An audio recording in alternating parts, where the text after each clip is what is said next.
হুম আমাদের সমাজে যদি প্রশ্ন করা হয় যে একজন ধার্মিক বা প্রকৃত মুসলিম হওয়ার মাপকাঠি আসলে কি? হুম খুব সাধারণ একটা প্রশ্ন। হ্যাঁ, আর এই প্রশ্নটা করলে অবচেতনভাবেই আমাদের চোখে ভাসে কিছু নির্দিষ্ট পোশাক, ধরুন লম্বা দাড়ি বা কোনো উপাসনালয়ে গিয়ে নিয়মিত ইবাদত করার দৃশ্য। একদম, মানে মানুষ স্বভাবতেই এই দৃশ্যমান প্রতীকগুলো দিয়েই জগৎটাকে বিচার করতে পছন্দ করে। রাইট, কিন্তু আজ আমাদের হাতে এমন একটি বিশ্লেষণ আছে যা শতাব্দীর পর শতাব্দী ধরে চলে আসা এই ধারণাগুলোকে, মানে দৃশ্যমান ধারণাগুলোকে পুরোপুরি উল্টে দেয়। হ্যাঁ, আজকের এই গভীর বিশ্লেষণের বিষয়বস্তু আসলেই খুব চমকপ্রদ। ঠিক তাই, আজকে আমাদের আলোচনার মূল উৎস হল faith and virtue, the true essence of being Muslim শীর্ষক একটি পাঠ। হুম আর এই টেক্সট এমন একটি দাবি করছে যা শুনলে অনেকেই হয়তো চমকে উঠবেন। মানে প্রচলিত ধারণার বেশ বিপরীতে যায় বিষয়টা। উৎস উপাদানের দাবি অনুযায়ী সৃষ্টিকর্তার কাছে জান্নাতে যাওয়ার জন্য এই বাহ্যিক প্রতীকগুলোর কোনোটি মূল শর্ত বা বিধান নয়। ঠিক আছে, চলুন বিষয়টা একটু খুলে বিশ্লেষণ করা যাক। এখানে যে বিষয়টা সবচেয়ে চমৎকার তা হল এই উৎস উপাদানটি প্রচলিত ধর্মের খোলস ভেদ করে মানুষের ভেতরের দিকের ওপর সম্পূর্ণ ফোকাস করেছে।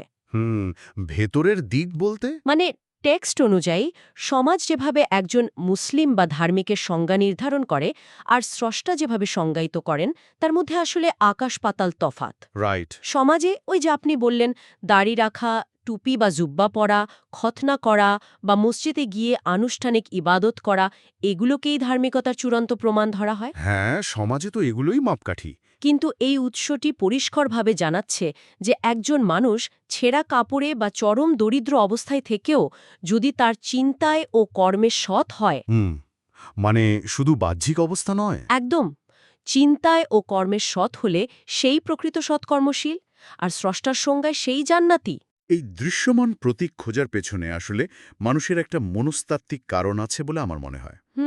কি রকম? ধরুন, কেউ যখন হাসপাতালে যায় তখন সাদা অ্যাপ্রন আর স্টেথোস্কোপ দেখলে তার মনে একটা স্বস্তি আসে। হ্যাঁ, তা তো বটেই। মানে মানুষের মন স্বভাবতই ক্যাটাগরি তৈরি করতে পছন্দ করে, কারণ এতে চারপাশের দুনিয়াটাকে বুঝতে সুবিধা হয়। সাদা কোট দেখলে ধরে নেওয়া যায় তিনি ডাক্তার। রাইট, একটা মেন্টাল শর্টকাট আর কি। ঠিক, কিন্তু কারো গায়ে সাদা ল্যাব কোট থাকলেই তো আর সে বিজ্ঞানী বা ডাক্তার হয়ে যায় না, তাই না? ধর্মের ক্ষেত্রেও এই মেকানিজমটাই কাজ করে। খুব সুন্দর একটা উপমা দিয়েছেন। কিন্তু একটা ব্যাপার হচ্ছে, সমাজ তো যুগ যুগ ধরে এগুলোকে ধর্মের প্রতীক হিসেবে মেনে আসছে। হ্যাঁ, এটা একটা দীর্ঘদিনের চর্চা। তো হঠাৎ করে যদি বলা হয় এই বাহ্যিক আচার অনুষ্ঠান বা পোশাকের কোনোই মূল্য নেই, তাহলে কি একটা গোষ্ঠীগত পরিচয়, মানে কমিউনিটি আইডেন্টিটি হুমকির মুখে পড়ে না? কারণ নির্দিষ্ট কাঠামো আর দৃশ্যমান প্রতীক ছাড়া তো কোনো সমাজ বা গোষ্ঠী সংগঠিত হতে পারে না। হ্যাঁ। তাহলে কি বাহ্যিক আচার অনুষ্ঠানের কোনো মূল্য নেই? দেখুন, এই গোষ্ঠীগত পরিচয়ের ধারণাটি মূলত মানুষের তৈরি। আচ্ছা। সমাজ নিজেদের টিকিয়ে রাখার জন্য বা বলতে পারেন নিজেদের দল ভারী করার জন্য এই প্রতীকগুলো তৈরি করেছে। পলিটিক্যাল বা সোশ্যাল একটা টুল হিসাবে। একদম। কিন্তু উৎস উপাদানটি আমাদের স্মরণ করিয়ে দিচ্ছে যে স্রষ্টা কোনো গোষ্ঠী বা দলের দিকে তাকান না, তিনি দেখেন ব্যক্তির অভ্যন্তরীণ পরিশুদ্ধি। রাইট।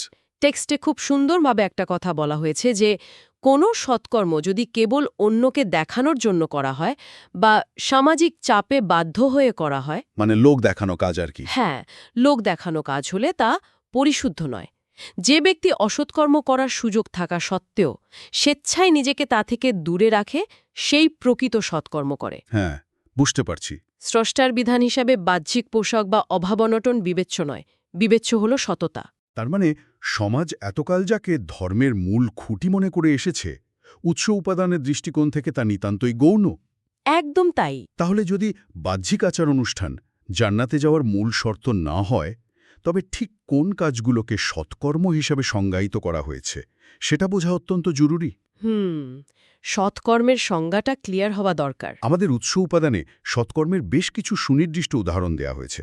সেখানে বলা হয়েছে এতিম, দরিদ্র, ঋণগ্রস্ত, অভাবী ও মুসাফিরদের সাহায্য করা। হ্যাঁ।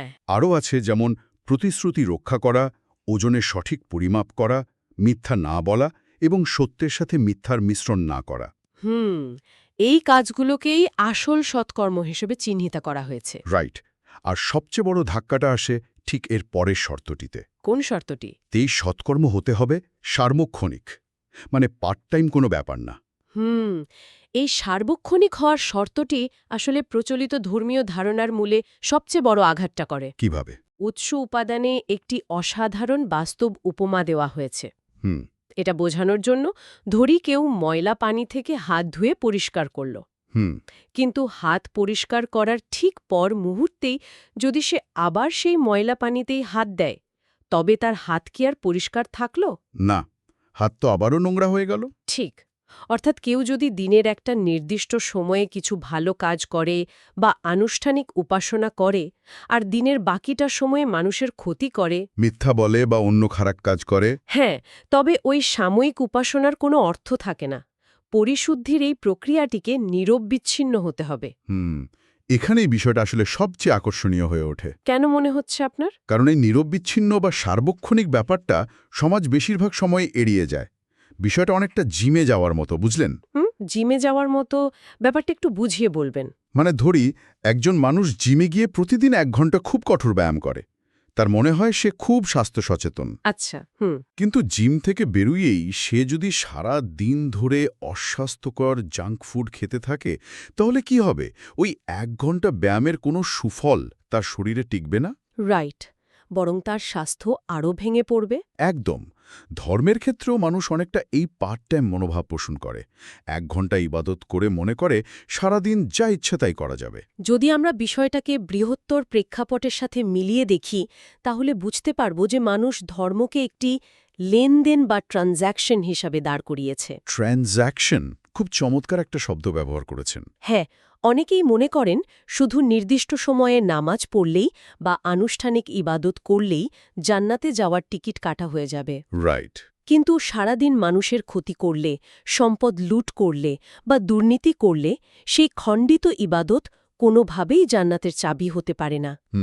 এটা তো লজিক্যাল। উৎস উপাদান পরিষ্কার বলছে, প্রকৃত সালাত বা ইবাদত হল তাই যা মানুষকে সমস্ত অপকর্ম থেকে ফিরিয়ে রাখে এবং সার্বক্ষণিক সৎকর্মে নিয়োজিত রাখে। তার মানে সালাত কোনো নির্দিষ্ট সময়ের ব্যায়াম নয়। একদম না, বরং এটি হল সারাদিনের সঠিক খাদ্যাভ্যাস আর স্বাস্থ্যকর জীবনযাপনের মতো একটা সার্বক্ষণিক অবস্থা। তাহলে এই সব কিছুর অর্থ আসলে কি দাঁড়াচ্ছে? যদি স্রষ্টার মানদণ্ড এতই কঠোর হয়, যেখানে বাহ্যিক প্রতীকের কোনো মূল্য নেই এবং সৎকর্ম হতে হবে 24 ঘন্টার নিরবিচ্ছিন্ন একটি প্রক্রিয়া, হ্যাঁ, তবে এই শিক্ষার মূল ভিত্তিটা মানুষ কার কাছ থেকে পাবে? এখানেই চলে আসে রাসূল বা ঐশী বার্তাবাহকের প্রসঙ্গ। এটা একটা খুব গুরুত্বপূর্ণ দিক। উৎস উপাদানে বলা হয়েছে আল্লাহ বা স্রষ্টাকে পাওয়ার উপায় হল রাসূলকে অনুসরণ করা, কারণ রাসূল নিজের ইচ্ছায় কিছু বলেন না। রাইট। স্রষ্টা যা নির্দেশ দেন তিনি ঠিক তাই বলেন। হ্যাঁ, আরও বলা হয়েছে যে যুগে যুগে মুসা, ঈসা বা মোহাম্মদ সব নবী রাসূল মূলত একই বিধান নিয়ে এসেছেন। পূর্বের তৌরাত, জবুর, ইঞ্জিল এবং বর্তমান কোরআনের মূল বাণী সম্পূর্ণ অভিন্ন। মানুষের মধ্যে কিন্তু একটা সাধারণ ভুল ধারণা আছে। কিরকম? অনেকেই মনে করে যে প্রত্যেক রাসূল হয়তো নতুন নতুন ধর্ম বা আলাদা আলাদা বিধান নিয়ে এসেছেন। সমাজে তো এটাই প্রচলিত বিশ্বাস। কিন্তু উৎস বলছে স্রষ্টার বিধান শুরু থেকে শেষ পর্যন্ত একটাই, অদৃশ্য স্রষ্টায় বিশ্বাস এবং নিরবচ্ছিন্ন সৎকর্ম। যুগে যুগে সমাজ যখন এই মূল মেসেজ ভুলে গিয়ে দৃশ্যমান মূর্তি বা প্রতীকের পূজায় লিপ্ত হয়েছে, তখন এই একই বাণী পুনরায় স্মরণ করিয়ে দেওয়ার জন্য নতুন করে রাসূল এসেছেন। রাইট। ধারাবাহিকতার এই বিষয়টা অনুধাবন করা খুব জরুরি। উৎস উপাদানে কিন্তু পদের ধারাবাহিকতা এবং ব্যক্তির পার্থক্যের এই বিষয়টা বোঝাতে বাংলাদেশের রাজনীতির একটা খুব পরিচিত রূপক ব্যবহার করা হয়েছে। হ্যাঁ হ্যাঁ, ওই প্রধানমন্ত্রীর উদাহরণটা। একদম। সেখানে বলা হয়েছে, ধরা যাক তারেক জিয়া বা শেখ হাসিনা যখন প্রধানমন্ত্রী হন, তখন কি তাদের শারীরিক কোনো পরিবর্তন ঘটে? না, তা তো হয় না। তাদের হাত, পা, চোখ বা মুখ কি পাল্টে যায়? না, শুধুমাত্র তাদের পদমর্যাদার পরিবর্তন হয়। প্রধানমন্ত্রী মারা গেলে বা পদ থেকে সরে গেলে প্রধানমন্ত্রী পদটির কিন্তু কোনো বিলুপ্তি ঘটে না, নতুন কেউ সেই পদে আসীন হন। রাইট। ঠিক তেমনি রাসূল কোনো একক ব্যক্তির নাম বা দৈহিক সত্তা নয়, এটি একটি পদ বা ঐশী দায়িত্ব, যাকে রিসালাত বলা হয়। ব্যক্তি মারা যান, কিন্তু রিসালাতের ওই দায়িত্ব বা ধারা থেকে যায়। এটি একটি অত্যন্ত গুরুত্বপূর্ণ প্রশ্নের জন্ম দেয়। কি প্রশ্ন? সমাজ কেন বারবার এই মূল বাণী থেকে ছিটকে পড়ে? মনস্তাত্ত্বিক দিক থেকে দেখলে মানুষের জন্য একটি বিমূর্ত বা অদৃশ্য ধারণাকে আঁকড়ে ধরে ২৪ ঘণ্টা নিজের চরিত্রকে পরিশুদ্ধ রাখার চেয়ে হ্যাঁ, একজন দৃশ্যমান মানুষকে ভক্তি করা অনেক বেশি সহজ।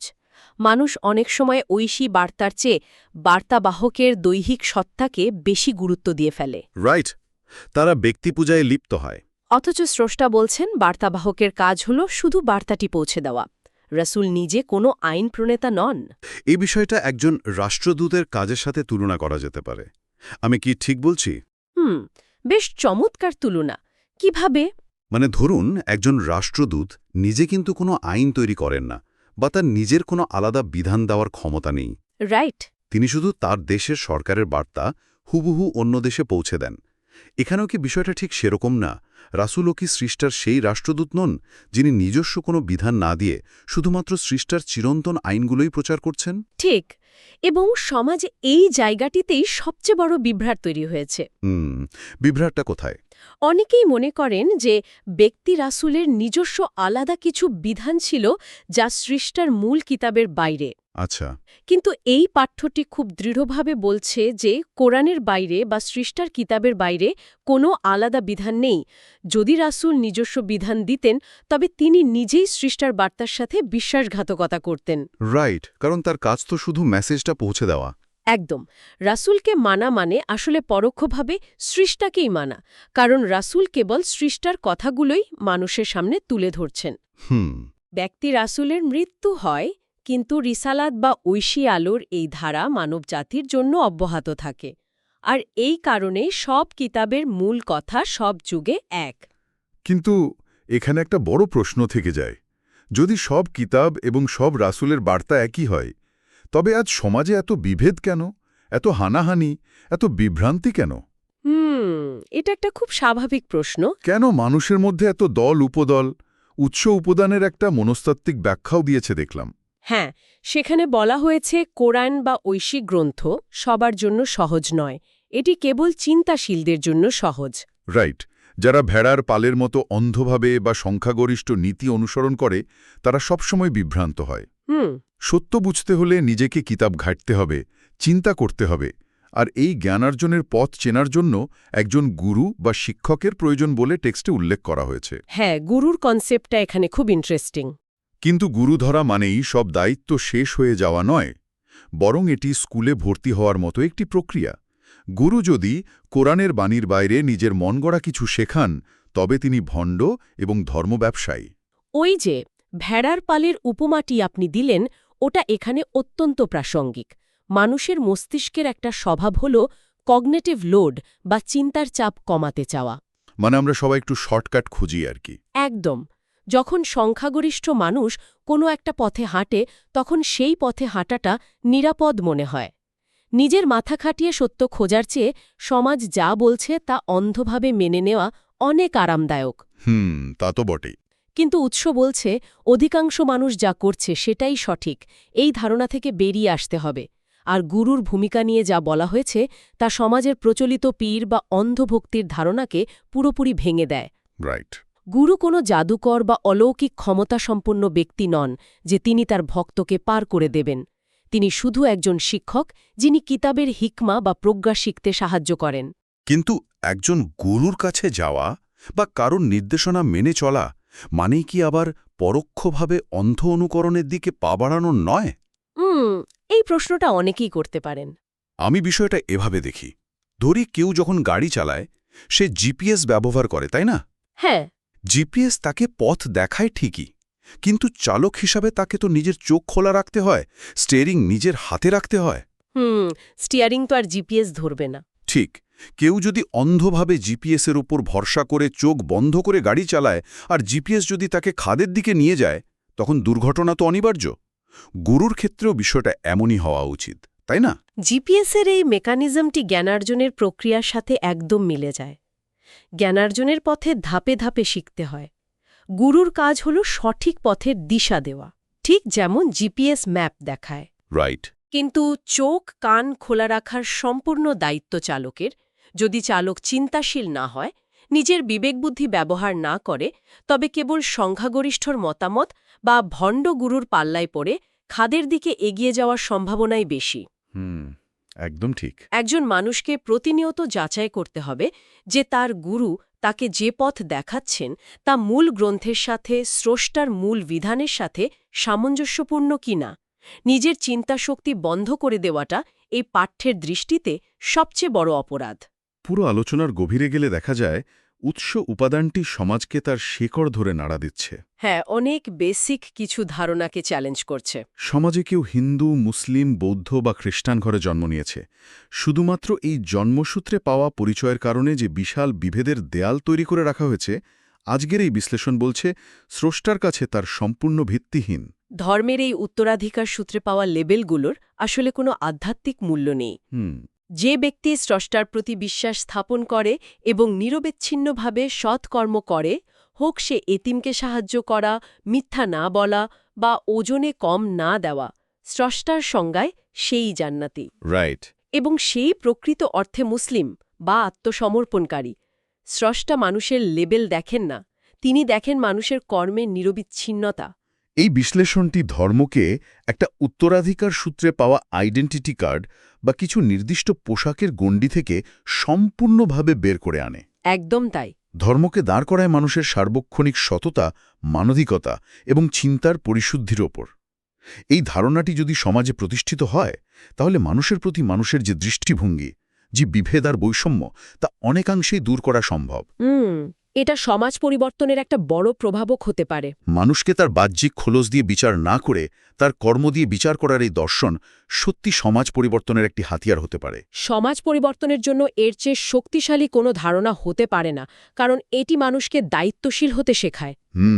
এটি শেখায় যে কোনো নির্দিষ্ট গোষ্ঠীতে জন্ম নিলেই কেউ পার পেয়ে যাবে না, তাকে তার নিজের কর্ম দিয়ে নিজের গন্তব্য নির্ধারণ করতে হবে। আজকের এই গভীর বিশ্লেষণটি শেষ করার আগে একটা বিষয় নিয়ে গভীরভাবে চিন্তা করার অবকাশ থেকে যায়। কি শেখা? বিষয়টা সরাসরি উচ্চ উপাদানে হয়তো ওইভাবে বলা নেই, কিন্তু পুরো আলোচনার গভীরে এটি নিহিত রয়েছে। শুরুতে আমরা বলছিলাম কিভাবে সমাজ দৃশ্যমান জিনিস দিয়ে মানুষকে বিচার করে। হ্যাঁ।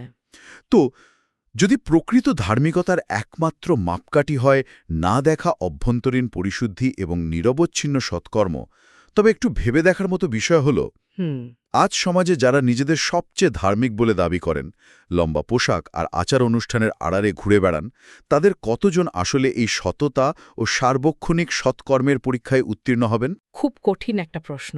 আর অন্যদিকে যাদের সমাজ হয়তো বিধর্মী, পাপী বা বাইরের মানুষ বলে অবজ্ঞা করে, তাদের মধ্যে কত মানুষ হয়তো কোনো বাহ্যিক লেবেল ছাড়াই নিজেদের অজান্তেই প্রতিনিয়ত এই প্রকৃত ধর্মের নিয়মগুলো পালন করে চলেছেন। এই মানবিকতার কাজগুলো অনেকেই নীরবে করে যাচ্ছেন। ঠিক, দৃশ্যমান খোলস আর অদৃশ্য সত্যের এই গোলক ধাঁধায় সমাজ আসলে কাকে সম্মান করছে আর কাকে অবজ্ঞা করছে, এই প্রশ্নটির উত্তর হয়তো প্রতিটি চিন্তাশীল মানুষকে তার নিজের ভেতরেই খুঁজতে হবে।